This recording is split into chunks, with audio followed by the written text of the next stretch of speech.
फांग Xiao receptionist की तरफ मुड़कर अपना शक कंफर्म करता है।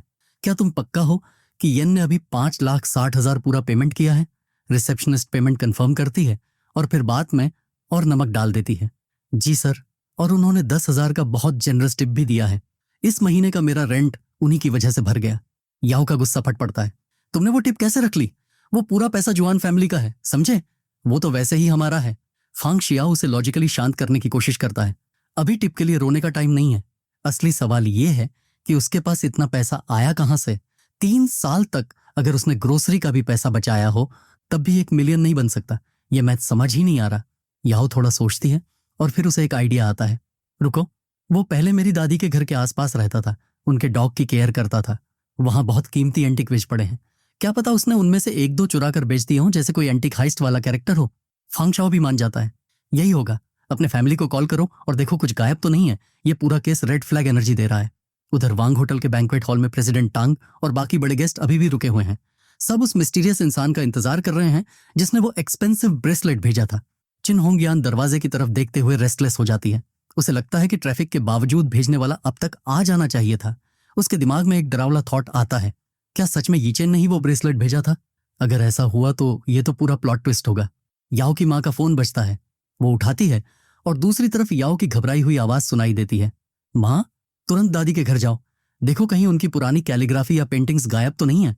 वो रेची चैन हमारे फैमिली का सामान चुरा कर बेच रहा है और उसी पैसे से खर्च कर रहा है।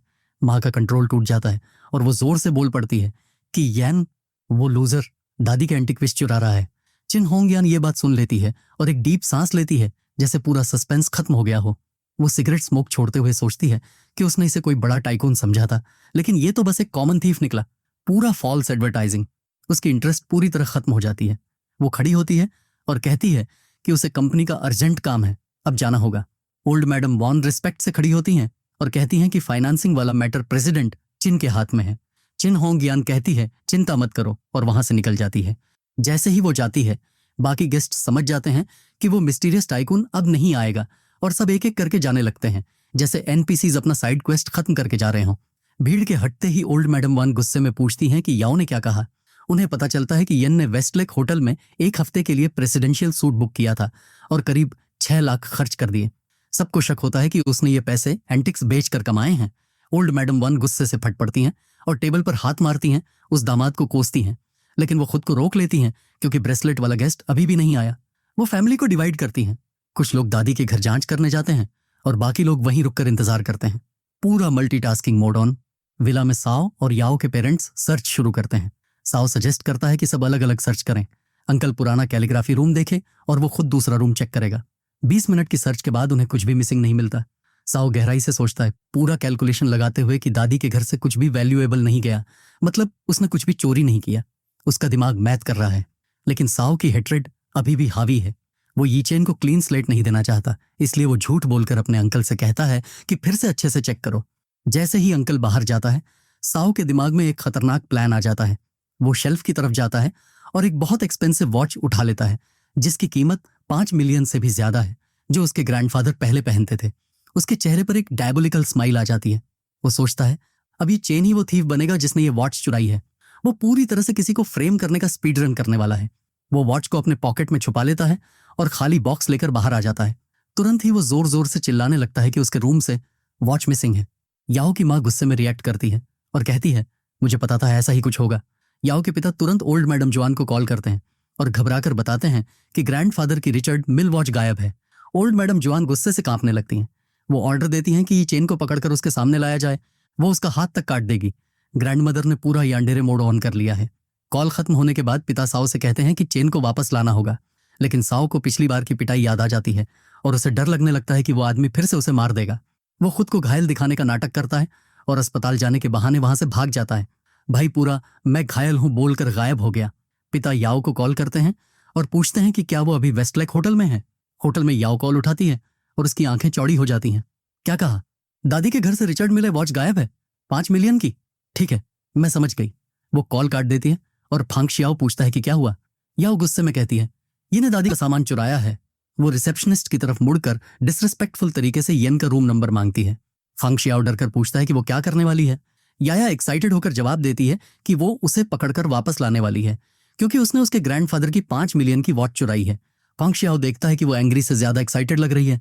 वो उसे पकड़कर रोकने की कोशिश करता है और कहता है कि होटल में सीन मत करो, सीधे पुलिस कॉल करो। याओ उसे कावर्ड बोलती है और अकेले ऊपर चली जाती है। लड़की पूरा मैन क्वेस्ट मोड में है। वो प्रेसिडेंशियल सूट के बाहर पहुंचती है और दरवाजे पर जोर जोर से पाउंडिंग करती है, चिल्लाते हुए कि उस डायमंड थीफ को दरवाजा खोलने को कहो। कुछ देर बाद दरवाजा खुलता है और सामने ही चेन खड़ा होता है, जो अभी शावर लेकर आया है और सिर्फ टॉवल में है। वो इरिटेटेड होकर पूछता है कि अब डिवोर्स के बाद भी वो उसे परेशान करना क्यों नहीं छोड़ती। उसे इस हालत में देखकर एबीएस दिखते हुए याओ का गुस्सा थोड़ा ठंडा पड़ जाता है और उसका चेहरा लाल हो जाता है। ये चैन उसकी रिएक्शन को इग्नोर करता है और सीधे पूछता है कि उसे क्या चाहिए। याओ जल्दी से खुद को संभालती है और एम्बेरसमेंट छुपाने के लिए टॉपिक बदल देती है। उस पर अपनी दादी की रिचर्ड मिले वॉच चोरी करने का आरोप लगाती है। ये चैन कंफ्यूज्ड होकर पूछता है कौन सी वॉच। याओ सोचती है कि वो एक्टिंग कर रहा है और गुस्से में कहती है कि 5 मिलियन की वॉच गायब है और वो जानती है उसने ही ली है, क्योंकि नहीं तो उसके पास इतने पैसे कहाँ से आए कि वो ये प्रेसिडेंशियल सूट ले सके जो वो खुद आज तक नहीं ले पाई। यन मन ही मन सोचता है कि जुआन फैमिली सच में कमाल है। अच्छे काम का क्रेडिट खुद ले लेते हैं और ब्लेम हमेशा उसी पर डाल देते हैं। पूरा टॉक्सिक गिल्ड बिहेवियर। वो उसे कहता है कि उसने उनके परिवार से आज तक एक नीडल या थ्रेड भी नहीं लिया, तो वॉच चुराना तो बहुत दूर की बात है, और उसे जाने को कहता है। जब येन उसे मिस जुआन कहता है तो याओ को जैसे इलेक्ट्रिक शॉक लग जाता है। उसने उसे पहले कभी ऐसे नहीं बुलाया था। उसे पुराने दिन याद आ जाते हैं जब ये चैन उसे प्यार से माय एनोइंग वाइफ कहकर बुलाता था और उसे बाहर खाना खिलाने की बात करता था। उसका ये रिजेक्शन और इतनी फॉर्मल कोल्डनेस उसे और ज्यादा गुस्सा दिला देता है। वो पूछती है कि वो इतनी जल्दी उसे बाहर क्यों निकालना चाहता है, क्या अंदर कोई और वूमन है। येन अब पूरी तरह तंग आ चुका होता है। वो साफ कहता है कि अंदर कौन है ये उसका कंसर्न नहीं है, और अगर वो अभी नहीं गई तो वो सिक्योरिटी को कॉल कर देगा। याओ का गुस्सा अब पीक पर पहुंच जाता है। वो धमकी देती है कि वो पुलिस कॉल करेगी और उसे 5 मिलियन की चोरी में 15 साल से ज्यादा की जेल हो सकती है। ये चैन बिना उसकी बातों पर ध्यान दिए दरवाजा बंद कर देता है। याओ बाहर खड़ी होकर चिल्लाती रहती है, लेकिन दरवाजा ऑलरेडी लॉक हो चुका होता है। अंदर येन कामली अपने बाल ड्राई करता है और मिरर में खुद पर हल्की हंसी हंसता है। उसे याद आता है कि सिर्फ इसलिए क्योंकि वो उससे प्यार करता था, वो हमेशा उसे घुटनों पर गिराकर माफी मंगवाती थी। वो सोचता है कि प्यार का मतलब क्या होता है जब कोई इंसान इतना नीचे गिर जाए। उसके दिमाग में सैड बैक स्टोरी म्यूजिक बजने लगता है। उधर जैसे ही ओल्ड मैडम जुआन को पता चलता है कि याओ ने पुलिस बुला ली है, वो बहुत गुस्सा हो जाती हैं। याओ की माँ अपनी बेटी का बचाव करती है और कहती है कि येन को ऑपरेशन नहीं कर रहा था, इसलिए पुलिस बुलानी पड़ी, और अब क्योंकि वो फैमिली का हिस्सा नहीं है, उसके साथ फैमिली जस्टिस जैसा व्यवहार नहीं हो सकता। होटल में पुलिस पहुंच जाती है और याओ से पूछती है कि क्या वो मिस याओ है और क्या उसने यी चेन को 5 मिलियन की फैमिली वॉच चोरी करने के लिए रिपोर्ट किया है।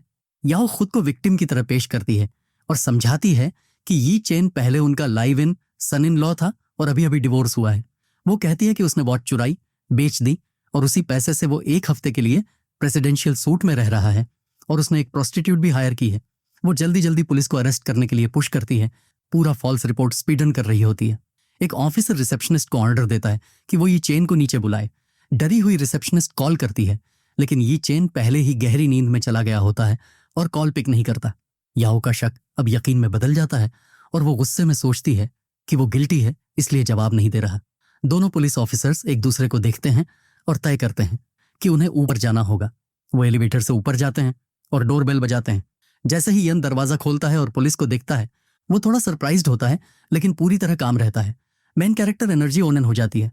आगे खड़ा ऑफिसर कैप्टन ली अपनी आइडेंटिटी बताता है और सीधे पॉइंट पर आता है। क्या ये चेन ने 5 मिलियन की वॉच चुराई है? वो उसे स्कैन करता है और बताता है कि वो पहले जुआन फैमिली का live in son in law था और पिछले 6 महीने फूड डिलीवरी करता था, ज्यादा पैसे नहीं कमाता था। वो ये भी कहता है कि डिवोर्स के समय उसे फैमिली प्रॉपर्टी से 1 पैसा नहीं मिला, फिर भी वो 80,000 पर नाइट वाले प्रेसिडेंशियल सूट में 1 हफ्ते से रह रहा है। वो पूछता है कि अगर उसने वॉच नहीं चुराई तो पैसा आया कहाँ से। पूरा डिटेक्टिव मोड ऑन। बिना किसी डिले के ये चैन पीछे मुड़ता है और कुछ पेपर्स निकालता है। वो उन्हें कैप्टन ली को देता है और कहता है कि ये गुआजा ग्रुप का शेयर ट्रांसफर कॉन्ट्रैक्ट है और अब वो उसका सबसे बड़ा शेयर होल्डर और नया अपॉइंटेड सीईओ है। वो अपना शाइनी बिजनेस कार्ड भी दे देता है। पूरा प्लॉट ट्विस्ट अनलॉक हो जाता है। जैसे ही दोनों पुलिस ऑफिसर्स वो कार्ड देखते हैं, उनका कंपोजर टूट जाता है। ये तो ऐसा आइटम निकला जैसे गेम में पे टू विन ड्रॉप हो गया हो। दूसरा ऑफिसर कैप्टन के कान में धीरे से कहता है कि ये सब बहुत एग्जैजरेटेड लग रहा है, क्या ये फेक भी हो सकता है? कैप्टन ली पूछता है कि क्या उसकी इन्फॉर्मेशन स्काई पर मिल सकती है, जो एक कमर्शियल इन्वेस्टिगेशन टूल है और देश भर के 200 मिलियन सोशल एंटिटीज का डेटा रखता है। यन शांत होकर जवाब देता है कि स्काई के फाउंडर डॉक्टर यांग को उसके सेकंड ब्रदर के कॉलेज क्लासमेट हैं। चूंकि उसने अभी ऑफिशियली ऑफिस ज्वाइन नहीं किया है और नहीं चाहता था कि लोग उसे पहले ही ढूंढ लें, इसलिए उसने डॉक्टर यांग से अपनी इंफॉर्मेशन टेम्परेरीली हाइड करने को कहा था। वो कैजुअली ऑफर करता है कि अभी 10 मिनट के लिए उसे ओपन कर सकते हैं और तुरंत डॉक्टर यांग को कॉल करता है, आराम से बोलते हुए कहता है कि बस 10 मिनट के लिए उसका प्रोफाइल खोल दो। वो ऑफिसर्स को कहता है कि अब वो चेक कर सकते हैं। पूरा फ्लेक्स मोमेंट। दोनों ऑफिसर्स तुरंत अपने फोन पर ग्वाजा ग्रुप सर्च करते हैं। जैसे ही रिजल्ट आता है उनकी आंखें चौड़ी रह जाती हैं। स्क्रीन पर क्लियरली लिखा होता है Yi Chen, CEO of Gwaja group, achievement unlocked. Shock. लेकिन कैप्टन ली अभी भी हार मानने को तैयार नहीं होता और कहता है कि ये किसी हैकर का काम भी हो सकता है। पूरा डिनाइल मोड। यन समझ जाता है कि ऐसे वो लोग बिलीव नहीं करेंगे। वो कहता है कि वो अपनी वेल्थ शो ऑफ नहीं करना चाहता था, लेकिन अब भी उन्हें भरोसा नहीं है तो ठीक है। वो अपना फोन निकालता है, बैंकिंग ऐप खोलता है और उनकी आंखों के सामने रख देता है। कहता है खुद देख लो। Ultimate move, bank account reveal. जब ऑफिसर्स ट्रांजैक्शन डिटेल्स देखते हैं तो उनका कंपोजर पूरी तरह टूट जाता है। 5,60,000 का एक्सपेंस एक तरफ होता है, लेकिन जैसे ही उनकी नजर नीचे अवेलेबल बैलेंस पर जाती है, दोनों शॉक हो जाते हैं क्योंकि वो अमाउंट 10 बिलियन से भी ज्यादा होता है। उस खामोशी के बीच येन अंदर ही अंदर एक डीप ब्रेथ लेता है। उसे याद आता है कि शादी के समय उन्होंने प्रीन्यूप्शियल प्रॉपर्टी एग्रीमेंट साइन किया था। इसी वजह से जुआन फैमिली को कभी पता ही नहीं चला कि उसकी असली एसेट्स कितनी हैं। पूरा प्रो गेमर मूव। वो पुलिस की तरफ देखता है और समझाता है कि ये सिर्फ उसके कार्ड्स में से एक है। पुलिस ऑफिसर्स तुरंत रिस्पेक्टफुल हो जाते हैं और पूछते हैं कि क्या ये चेन किसी बहुत बड़े और वेल्थी फैमिली के यंग मास्टर हैं, और फिर वो ऐसे बैकग्राउंड के बावजूद ख्वान फैमिली के live in son in law क्यों बने। पूरा लोअर इंक्वायरी। यन जवाब देता है कि ये बस एक फैमिली अरेंजमेंट था और उस समय उसके पास कोई और ऑप्शन नहीं था। वो ऑफिसर से कहता है कि उसका सीक्रेट रखें, खासकर जुआन फैमिली से, क्योंकि वो अब उनसे कोई भी इन्वॉल्वमेंट नहीं चाहता। Stealth mode activated. दोनों पुलिस ऑफिसर्स मन ही मन सोचते हैं कि रिच लोगों की सोच सच में बहुत ही स्ट्रेंज होती है। मामला क्लियर होने के बाद पुलिस ऑफिसर्स पॉलिटली अपोलाइज करते हैं और वहां से चले जाते हैं। यन उन्हें फेयरवेल करता है। 2 मिनट बाद होटल लॉबी में याओ और फांग शियाओ बेचैनी से इंतजार कर रहे होते हैं। जैसे ही वो पुलिस को नीचे आते देखते हैं, तुरंत उनके पास पहुंच जाते हैं। कैप्टन ली सीधे कहता है कि उस जेंटलमैन ने साफ कर दिया है कि उसने उनकी फैमिली की वॉच नहीं ली है और उन्हें वापस जाकर सर्च करना चाहिए क्योंकि शायद वो कहीं भूल गए होंगे। Reality check incoming. Fang Xiao protest करता है कि ये कैसे पॉसिबल है और वो उसकी बात कैसे मान सकते हैं। याओ भी आर्ग्यू करती है कि अगर उसने उनकी फैमिली की चीजें नहीं चुराई तो फिर उसके पास इतने पैसे कहां से आए कि वो 5 स्टार होटल में रह सके। वो इंसिस्ट करती है कि वो बस एक गरीब फूड डिलीवरी गाय है और कुछ नहीं। पूरा कोपियम ओवरलोड। दोनों पुलिस ऑफिसर्स पोर डिलीवरी गाय सुनकर एक दूसरे को सरप्राइज से देखते हैं। उनके दिमाग में 10 बिलियन वाली फिगर घूम रही होती है। अंदर ही अंदर सब कुछ एक्सप्लोड हो रहा होता है। कैप्टन ली फर्मली याओ से कहता है कि जब तक कंक्रीट एविडेंस नहीं है उनके पास मिस्टर येन को अरेस्ट करने का कोई हक नहीं है। जाने से पहले कैप्टन ली रुकता है और उसे सलाह देता है कि वो अपने एक्स हस्बैंड को गरीब या यूजलेस कहना बंद करे। वो उसे याद दिलाता है कि वो कभी हस्बैंड और वाइफ थे और इस तरह सामने वाले के बारे में ऐसी बातें बोलना बहुत हर्टफुल होता है। दूसरा, पुलिस ऑफिसर थोड़ा सरप्राइज्ड होकर पूछता है कि क्या डिवोर्स उन्होंने मिस्टर ये चेन से लिया था। याया प्राउडली कंफर्म करती है कि डिवोर्स उसने इनिशिएट किया था और कहती है कि अब वही पछता रहा होगा। पूरा clown makeup apply moment. Police officer मन ही मन सार्कास्टिक थम्स अप देता है। सोचता है कि जिस हस्बैंड के पास बिलियंस की वेल्थ है और जिसने ग्वाजा ग्रुप के CEO को रिजेक्ट कर दिया, उसका रिग्रेट नहीं है भाई, उसका रिग्रेट तो इसका है। Thoughts and prayers. याओ थोड़ी हेजिटेंटली पुलिस ऑफिसर से पूछती है कि क्या उसके रूम में कोई वुमन थी। कैप्टन ली जवाब देता है कि मिस्टर ये चन अपने रूम में अकेला है, वहां कोई और नहीं है। याओ के चेहरे पर हल्की सी स्माइल आ जाती है और वो खुद से कहती है कि उसे पता था। पूरा डेलुलू is the सोलुलू moment. Fang Xiao वहीं खड़ा कंफ्यूज्ड रहता है। सोचता है कि पुलिस ऊपर गई थी और नीचे आते ही इतने पोलाइट कैसे हो गई येन के साथ। ऊपर क्या हुआ था। ब्रेन डॉट एक्सी नॉट रिस्पॉन्डिंग। जैसे ही वो ये सोच रहा होता है, याओ का फोन बजता है। स्क्रीन पर नाम चमकता है, वंसाओ। वो कॉल उठाती है और अपने भाई की आवाज सुनती है जो पूछता है कि क्या पुलिस ने यीचेन को अरेस्ट कर लिया। याओ जवाब देती है कि पुलिस ने कहा है कोई एविडेंस नहीं है, इसीलिए अरेस्ट नहीं कर सकते। साओ थोड़ा सरप्राइज्ड होकर पूछता है कि उन्हें किस तरह का एविडेंस चाहिए। याओ समझाती है कि या तो वॉच चोरी करने का प्रूफ चाहिए या फिर उसे बेचने की रिसीट। साओ के चेहरे पर एक डायबोलिक स्माइल आ जाती है जबकि वो हाथ में 5 मिलियन वाली वॉच देख रहा होता है। वो मन ही मन सोचता है कि चोरी का प्रूफ मिलना इम्पॉसिबल है क्योंकि वॉच अभी उसके हाथ में है। लेकिन अगले ही पल उसके दिमाग में एक नया ईविल प्लान आता है। वो सोचता है कि वो यी चेन के खिलाफ वॉच बेचने का फेक प्रूफ बना सकता है। पूरा विलन मोनोलॉग मोड होना। वो याओ से कहता है कि ये मैटर उसे करने दो, वो पता लगाएगा कि उसने वॉच किसे बेची और उसे जेल भिजवाएगा। जैसे ही वो ये बोलता है, वो बिना वेट किए कॉल काट देता है। याओ गहरी चिंता में डूब जाती है। खुद से पूछती है कि अगर भाई साओ सच में ये चेन को जेल भिजवा देता है तो आगे क्या होगा।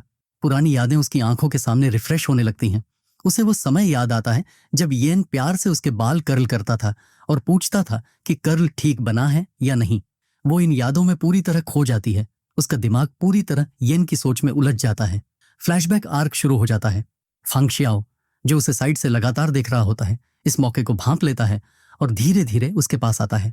बेशर्मी से वो फांग शियाओ अपना हाथ याओ के कंधे पर रख देता है और धीरे से विस्पर करता है कि आज रात भी वो वेस्टलेक में ही रुक जाएं। पूरा पिकअप आर्टिस्ट वाला फेल मूव। ये टच देखते ही याओ का गुस्सा उबल पड़ता है। वो तेजी से पलटती है और फांग शियाओ के गाल पर जोरदार थप्पड़ मार देती है, चिल्लाते हुए कहती है कि जो इंसान एक साधारण ये चेन को भी हैंडल नहीं कर सकता, उसे उसके साथ सोने के सपने देखने की हिम्मत कैसे हो गई। इतना कहकर वो तुरंत वहां से चली जाती है। पूरा K drama slap sound moment. Fang Xiao अपने लाल गाल को सहलाता है और दांत पीसता है, मन ही मन गालियां देता है। वो सोचता है कि उसने उसकी सारी रात की मौज खराब कर दी और जब वो बाहर आएगी तो वो उसे बिल्कुल नहीं छोड़ेगा। उसका छोटा लेकी शियाओ जियांग पीछे से आग में घी डाल देता है और कहता है कि वैसे भी वो लड़की काफी हॉट है। फांग शियाओ का गुस्सा 7वें आसमान पर पहुंच जाता है। वो शियाओ जियांग का गला पकड़कर उसे हवा में उठा देता है और आदेश देता है कि बेकार की बातें बंद करे और जैसे ही येन होटल से बाहर निकले तुरंत रिपोर्ट करे। डरा हुआ लेकी सिर हिलाता है। पूरा बॉस फाइट लॉर्डिंग वाला माहौल। समय बीतता है और अगली सुबह 6 बजे होटल की लिफ्ट का दरवाजा खुलता है और बाहर निकलता है यी चेन। लेकिन आज येन बिल्कुल कल वाले डिलीवरी गाय जैसा नहीं है। उसने एक्सपेंसिव सूट पहना हुआ है और उसकी वॉक में एक अलग कॉन्फिडेंस है। ये नया रूप देखकर रिसेप्शन पर खड़ी लड़कियां हैरान होकर आपस में विस्पर करती हैं। वो कहती हैं कि वो बिल्कुल एक डोमिनियरिंग सीईओ जैसा लग रहा है और कल वाले सिंपल लड़के से कितना अलग है उसका टेम्परामेंट। एक और लड़की सहमत होती है और कहती है कि उसे तो वो बहुत पसंद आ गया है। पता नहीं कौन सी लड़की इतनी लकी होगी जो उसकी वाइफ बनेगी। पूरा main character glow up moment. इन बातों से अनजान ये चेन होटल से बाहर निकल जाता है। शियाओ जियांग उसे देखता है और तुरंत फांग शियाओ को कॉल करके बताता है कि येन बाहर आ गया है। ये चेन टैक्सी लेता है और वहां से निकल जाता है और शियाओ जियांग अपनी कार में उसके पीछे लग जाता है। लगातार अपडेट देता है कि वो सिटी सेंटर की तरफ जा रहा है। पूरा स्टॉकर साइड क्वेस्ट। करीब 20 मिनट बाद टैक्सी एक शानदार बिल्डिंग के सामने रुकती है। ये ग्वाजा ग्रुप की बिल्डिंग है। टैक्सी से उतरकर ये चेन उस स्काईस्क्रेपर को देखता है और कहता है कि कल चिन होंगयान ने उसकी रोजी रोटी छीन ली थी, लेकिन आज देखना है कि जब वो उसे फिर से देखेगी तो उसका एटीट्यूड क्या होगा। पूरा रिवेंज आर्क शुरू हो जाता है। फांग शियाओ अभी भी अपने बेड पर लेटा होता है जब उसे पता चलता है कि चेन ग्वाजा ग्रुप गया है। वो कंफ्यूज्ड हो जाता है कि वो वहां क्यों गया होगा। वो सोचता है कि कल प्रेसिडेंट चिन ने सबके सामने कहा था कि वो उसे पूरी तरह खत्म कर देगी। क्या हो सकता है कि येन बदला लेने गया हो प्रेसिडेंट चिन से। सिर्फ सोचकर ही उसके चेहरे पर हल्की सी स्माइल आ जाती है। वो सोचता है कि यह बहुत अच्छा मौका है। अगर वो प्रेसिडेंट चिन को बचा लेता है तो शायद उसे उस ब्यूटीफुल प्रेसिडेंट चिन होंगयान के साथ कुछ चांस मिल जाए। पूरा सिंपल लॉजिक एक्टिवेटेड। बिना देर किए वो उसका नंबर डायल कर देता है। दूसरी तरफ प्रेसिडेंट चिन होंगयिन अपने कमरे में आराम कर रही होती हैं। एक अननोन नंबर देखकर वो कॉल उठाती हैं और पूछती हैं कि कौन बोल रहा है। फांग शियाओ बहुत पॉलिट वॉइस में अपना परिचय देता है और बताता है कि वो वही है जिसने कल ओल्ड मैडम वान की बर्थडे पार्टी में उनके साथ टोस्ट किया था। चिन होंगयिन थोड़ा सरप्राइज्ड होकर पूछती हैं कि इतनी सुबह कॉल क्यों किया, सब ठीक है क्या। फांग शियाओ सीधे पॉइंट पर आता है और पूछता है कि क्या उन्हें वन फैमिली के उस live in son in law Yi Chen के बारे में याद है। वो कहता है कल हमने मिलकर वोंग फैमिली का सपोर्ट किया और उसका लाइवलीहुड खत्म कर दिया था। आज सुबह ही वो लड़का आपकी कंपनी बिल्डिंग में चला गया है। मुझे लगता है वो रिवेंज लेने आया है। पूरा स्निच मूव। प्रेसिडेंट चिन शांत होकर जवाब देती हैं, चिंता मत करो, बिल्डिंग में एक्सेस कंट्रोल और सिक्योरिटी है, वो ऊपर नहीं आ सकता। फांग शियाओ जल्दी से जोड़ता है, मेरे भेजे हुए लोगों ने बताया है कि उस लड़के के पास एक कार्ड है और वो ऑलरेडी एक्सेस कंट्रोल पार कर चुका है। शायद वो अभी आपकी कंपनी फ्लोर की तरफ जा रहा है। अगर आप ऊपर गई तो आपकी जान को खतरा हो सकता है। पूरा ड्रामेटिक जुम मोमेंट। ये सुनकर प्रेसिडेंट चिन थोड़ी सस्पिशियस हो जाती हैं। क्या उसके पास हमारी कंपनी का कार्ड कैसे हो सकता है। फांग शियाओ फिर पूरी कॉन्फिडेंस से बोलता है, प्लॉट ट्विस्ट आने वाला है। उस लड़के ने वोंग फैमिली की पैटेंटेड टेक चुराई, उसे 5 मिलियन में बेच दिया और अब लग्जरी लाइफ जी रहा है और आपकी पूरी कंपनी बस कैजुअली उसे एक्सेस कार्ड दे रही है। ये सब बहुत बड़ा रेड फ्लैग है। मैं सच में आपकी सेफ्टी को लेकर वरीड हूं प्रेसिडेंट चिन। आपकी जैसी स्टनिंग पर्सनैलिटी अगर उस कमबैक के हाथ लग गई तो नेशनल ट्रेजेडी हो जाएगी। पूरा ओवर एक्टिंग कंसर्न मोड। दूसरी तरफ से प्रेसिडेंट चिन ठंडी सी ईओ टोन में जवाब देती हैं, thank you for the heads up, मैं अभी सिक्योरिटी को बिल्डिंग स्वीप करने के लिए कहती हूँ। ये सुनकर फांग शियाओ अंदर ही अंदर पागल हो जाता है। उसका दिमाग ऑलरेडी फिलाटी फैंटेसीज से भर जाता है। मैं अभी तुरंत आपकी कंपनी आ रहा हूँ आपकी हेल्प करने के लिए सिस्टर हैंग। उधर चिन पहले ही अपने कोलेग को कॉल कर चुकी होती हैं। रोम, अभी कंपनी पहुंचो, किसी भी सस्पिशियस इंसान को चेक करो, अगर कुछ भी गलत लगे तो तुरंत पुलिस को कॉल करना। Yes president. आधे घंटे बाद हेस्टन ग्रुप में एक लड़की एंट्रेंस से अंदर ग्लाइड करती है। सिक्योरिटी गार्ड्स तुरंत उसकी तरफ ध्यान दे देते हैं और ऑलमोस्ट झुककर ग्रीट करते हैं। Good morning. वो बस पोलाइटली नॉड करती है। यह है सेक्रेटरी शियो, चिन होंग यान की पर्सनल सेक्रेटरी जियाओ रोम, और वो सच में बेहद ब्रेथ टेकिंग है। जैसे ही वो एलिवेटर की तरफ बढ़ती है, गार्ड्स के चेहरे लाल हो जाते हैं। उनके पर भी छोटे छोटे रिएक्शंस छुपाए नहीं छुपते। ऊपर ऑफिस में रोम अचानक ऑफिस के अंदर घुसती है। तुम कौन हो? यहाँ कैसे आए? क्या चाहिए तुम्हें? प्रोटोगोनिस्ट ऊपर देखता भी नहीं। परफेक्ट सूट में वो पूरी बॉस एनर्जी रेडिएट कर रहा होता है, काम, कंपोज्ड, ऑरा से भरा हुआ। वो ठंडी आवाज में पूछता है, तुम कौन हो? रोम अपने चश्मे को हल्के से एडजस्ट करती है, उसके चेहरे पर प्राइड की चमक के साथ। मैं प्रेसिडेंट चिन की पर्सनल सेक्रेटरी हूँ, शियो रोम। ये सुनकर ये चेन उसे एक लंबी क्यूरियस नजर से देखता है। चिन होंगयान एक वुमन है, तो उसकी सेक्रेटरी ऐसी क्यों है?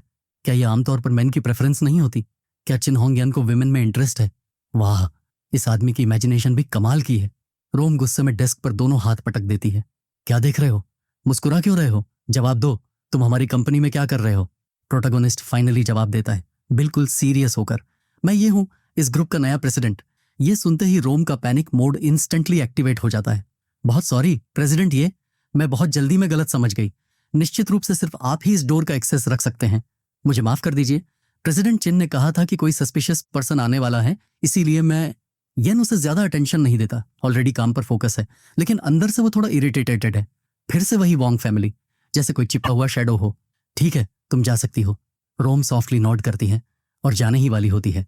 तभी वो कैजुअली जोड़ता है, ओह, मैंने सुना है प्रेसिडेंट चिन याओ की सबसे ब्यूटीफुल फीमेल प्रेसिडेंट है। जब वो आए, उन्हें तुरंत मेरे ऑफिस भेज देना। रोम तुरंत रेस्टरूम की तरफ भागती है और चिन को कॉल कर देती है। दूसरी तरफ president chin already when group की तरफ तेजी से जा रही होती है। क्या स्थिति है? कंपनी में कोई सस्पिशियस पर्सन है? रोम घबराकर बोलती है, गलत, सस्पिशियस पर्सन प्रेसिडेंट ही है। नया ग्रुप प्रेसिडेंट खुद आ चुके हैं और उन्होंने आपको तुरंत मिलने के लिए कहा है। चिन एकदम स्टंड रह जाती है। क्या? प्रेसिडेंट ही ऑलरेडी वहां है? वो एक्सेलरेटर और दबा देती हैं। मुझे अभी वहां पहुंचना होगा। 10 मिनट बाद सीबीडी लॉबी में। रोम, चिन आवाज लगाती हैं। दोनों साथ में स्टेप मिलाकर ऑफिस की तरफ बढ़ते हैं। वो कहाँ है? ऑफिस में। वो आपसे तुरंत मिलना चाहते हैं। चलते चलते चिन नोटिस करती हैं कि फीमेल एम्प्लॉयज जल्दी जल्दी अपना मेकअप ठीक कर रही हैं। इतनी जल्दी सब क्यों हैं आज? रिसेप्शनिस्ट ने ग्रुप चैट में लिखा, नया सीईओ आ गया है और बहुत हैंडसम है। सब लोग भाग कर आ गए। चिन उसे साइड आई देती हैं। ओह, हैंडसम? रोम की आंखें चमक उठती हैं। किसी सेलिब्रिटी से भी ज्यादा हैंडसम और बहुत यंग, शायद 23 साल का। चिन हल्का सा भौहें सिकोड़ती हैं। इतना यंग? मैं 32 की उम्र में वीपी बनी थी और वो रेयर था, और ये प्रेसिडेंट 23 का। वो रोम की तरफ देखती हैं। सबको प्रोफेशनल बिहेव करने को कहो, कोई लवस्ट्रक हरकत नहीं। वो हमारे प्रेसिडेंट हैं, उन्हें लगेगा कि हम एमेचर्स हैं। रोम की आंखें फिर चमकती हैं। हम कैसे उसके जैसे डोमिनियरिंग सीईओ के लायक हो सकते हैं? सिर्फ आप, प्रेसिडेंट चिन, उनकी मैच हो सकती हैं। आसपास चलते एम्प्लॉयज विस्पर करते हैं, प्रेसिडेंट ये ने उन्हें नंबर 1 ब्यूटीफुल फीमेल प्रेसिडेंट कहाँ है? शायद वो सिर्फ उन्हीं के लिए आए हैं। चिन कॉन्फिडेंटली बोलती हैं, बकवास मत करो, मैं याओ के बिजनेस सर्कल में सालों से हूं। मैं किसी भी आदमी को हैंडल कर सकती हूँ। वो बस 23 साल का लड़का है। अंदर ही अंदर वो स्मर्क करती हैं। कुछ भी नहीं है जिसे मैं कंट्रोल ना कर सकूं। एम्प्लॉयज को वो पुराना दिन याद आता है जब एक बिलियनर टायरेंट पूरी तरह अनकंट्रोलेबल था, लेकिन चिन ने सिर्फ 2 मिनट में उसे शांत कर दिया था। अब चिन कामली लिपस्टिक लगा रही होती हैं। एम्प्लॉयज एक दूसरे को नजेस देते हैं, दरवाजा थोड़ा खुला छोड़ो, हम देखना चाहते हैं वो नए प्रेसिडेंट को कैसे टेम करती हैं, कैसे उसे नील कराती हैं और अपने शूज टाई करवाती हैं। चिन फिनिशिंग टच करती हैं और ऑफिस की तरफ बढ़ती हैं, पूरा कॉन्फिडेंस रेडिएट करते हुए। उसे नहीं पता कि काम बिफोर स्टॉर्म खत्म हो चुका है। अब एक बड़ा एक्सप्लोजन होने वाला है। वो डोर तक पहुंचती हैं। कम इन। वो दरवाजा खोलती हैं। एक यंग मैन चेयर पर बैठा होता है, उसकी बैक विंडो की तरफ है। उसका फेस अभी दिखा नहीं है। प्रेसिडेंट ये, मैं वाइस प्रेसिडेंट शिनहोंग यान हूं। सिर्फ साइड से भी उसका जॉलाइन किसी कोरियन ड्रामा स्टार जैसा शार्प और परफेक्ट लगता है। हैंडसम, फेमिलियर, जैसे पहले भी देखा हो। वो धीरे धीरे मुड़ता है। बाहर एम्प्लॉयज झांक रहे होते हैं। क्या वो उसकी ब्यूटी देखकर नोजब्लीड कर देगा या तुरंत नील करके उसे क्वीन बुलाएगा? लेकिन जैसे ही चिन उसका चेहरा देखती है, एक झटका, प्योर आईसी शॉक। ये है ये चैन। उसका दिमाग ब्लैंक हो जाता है।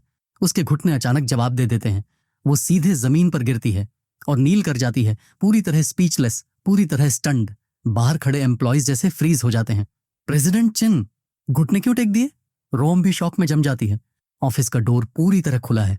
पूरा plot twist of the century. एक फीमेल स्टाफ जो ग्लासेस पहने हुई है, दरवाजे की क्रैक से झांकती है और अंदर ही अंदर सोचती है, ये कैसे हो सकता है? यह प्रेसिडेंट यी को प्रेसिडेंट चिन के सामने नील करना था। कैमरा एंगल जैसे झूम होता है। प्रेसिडेंट यी एक बेहद handsome young man dark blue hair के साथ गंभीर एक्सप्रेशन में नीचे देख रहा है। अचानक भारी दरवाजा जोर से खुलता है। 3 फीमेल एम्प्लॉयज जो सीक्रेटली झांक रही थीं पकड़ी जाती हैं और ऐसे स्क्रीम करती हैं जैसे उन्हें चोरी करते हुए पकड़ लिया गया हो। लोग लिटरली पैनिक में हैं। लग्जरी ऑफिस के अंदर ब्यूटीफुल ब्रूनेट प्रेसिडेंट चिन जमीन पर नील कर चुकी है, हेल्पलेस और स्टन्ड, और उसके सामने प्रेसिडेंट यही कामली खड़ा है, हाथ पॉकेट्स में डालकर। वो शांत आवाज में पूछता है, प्रेसिडेंट चिन, आप मिलते ही मेरे सामने क्यों नील कर रही हैं? इतनी बड़ी जेस्चर मैं एक्सेप्ट नहीं कर सकता। थोड़ा झुककर वो आगे जोड़ता है, अगर एक्सेप्ट नहीं कर पा रही हो तो उठाने में मदद करो मुझे। भाई इस मोमेंट को एंजॉय कर रहा है। अंदर ही अंदर प्रेसिडेंट चिन कर्ज करती है, ये डायमंड वॉन्ग फैमिली अगर इनकी वजह से बॉस को ऑफेंड नहीं करती तो ये सब नहीं होता। हमेशा ट्रबल ही ट्रबल। लेकिन बाहर से वो तुरंत सिर झुकाकर बोलती है, माफ कीजिए प्रेसिडेंट, ये मैं गलत थी। कल जो कहा था उसे लेकर मुझे माफ कर दीजिए। वो भी नील करके उसके और करीब आता है, हल्की सी स्मर्क के साथ। कल? ओह याद आया, कल तुमने कहा था हम लवर्स हैं, है ना? अचानक वो उसे खींचकर एक टाइट एम्ब्रेस में ले लेता है। प्रेसिडेंट चिन हड़बड़ा जाती है, हल्की सी गास्प निकल जाती है। वो उसे पूरी तरह अपने करीब पकड़े हुए है और अंदर ही अंदर सोचता है, इसकी खुशबू इतनी सॉफ्ट। अब समझ आता है इतने लोग इसके पीछे क्यों पागल हैं। फिर वो टीजिंग टोन में पूछता है, और वो आइलैंड बुकिंग वाली बात? कौन सा आइलैंड था वो? पूरा सीन गैसलाइट एनर्जी में बदल जाता है। वो शर्म से लाल होकर बस बड़बड़ाती है, माफ कीजिए, मैं गलत थी। अगर जमीन खुल जाती तो वो उसमें गायब हो जाती। वो हल्का सा छोड़कर शांत स्वर में कहता है, ठीक है पहले उठो। वो उठती है, नजरें चुराते हुए जैसे कोई बड़ा अपराध करके पकड़ी गई हो। वो पीछे मुड़कर आदेश देता है, ऑफिस के कर्टन्स बंद कर दो, स्टाफ को ये दिखना ठीक नहीं। वो तुरंत ओबे करती है। यस। अब वो पूरी तरह डाउन बैड एनर्जी में फंस चुकी है। वो डेस्क पर बैठकर डॉक्यूमेंट पढ़ रहा है और वो पास खड़ी है जैसे कोई नर्वस इंटर्न। वो अचानक कहता है, प्रेसिडेंट चिन, कल तुमने कहा था कि तुम यून चांग में मेरी सारी ऑप्शंस खत्म कर दोगी। वो ऊपर देखता है, अब मैं हुआंग ग्रुप का प्रेसिडेंट हूं, तुम्हारा बॉस। तेज निगाहों से पूछता है, अब बताओ मुझे ब्लॉक कैसे करोगी? उसकी आंखों में ऐसा पियर्सिंग कॉन्फिडेंस है कि कोई भी हीरो हीरोइन वहीं फ्रीज हो जाए।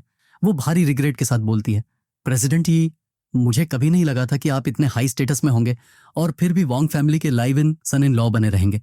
किसी डिलीवरी बॉय के चेबोल हेयर निकल आने जैसा है। किसी ने नहीं सोचा था। वो सिर झुका देती है, जो गलती हुई है वो अब सुधर नहीं सकती। आप चाहे जो भी पनिशमेंट दें मैं एक्सेप्ट करूंगी।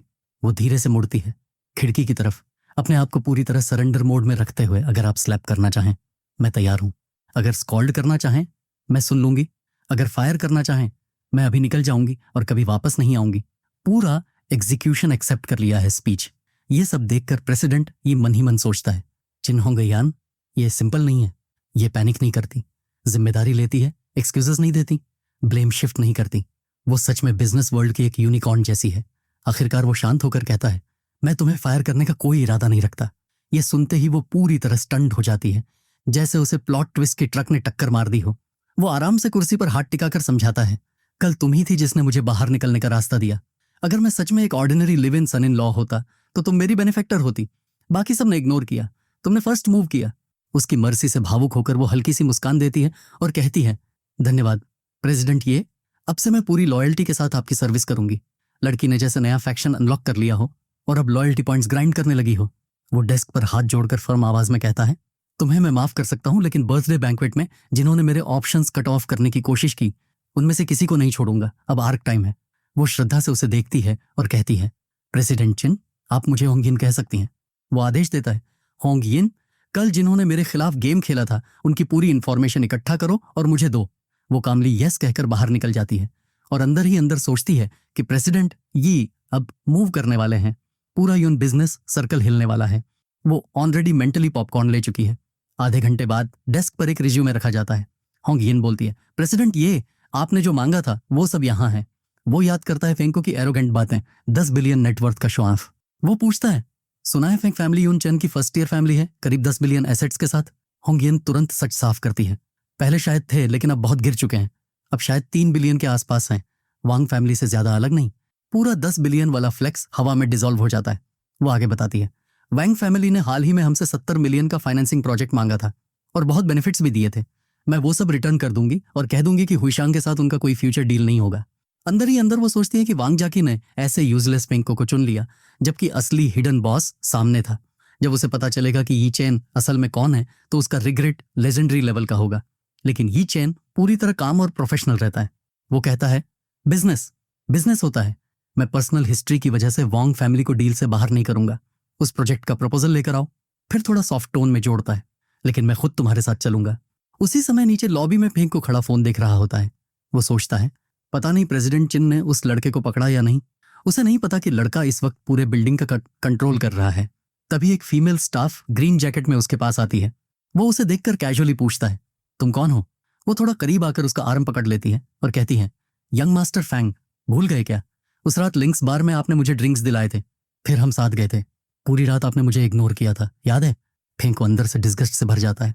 शायद उस रात में बहुत ड्रंक था जो इसे उठा लाया। लेकिन फिर वो सोचता है कि ये यूजफुल हो सकती है, तो फेक स्माइल लगाकर कहता है ओह हाँ, याद आया, तुम हुइशंग में काम करती हो।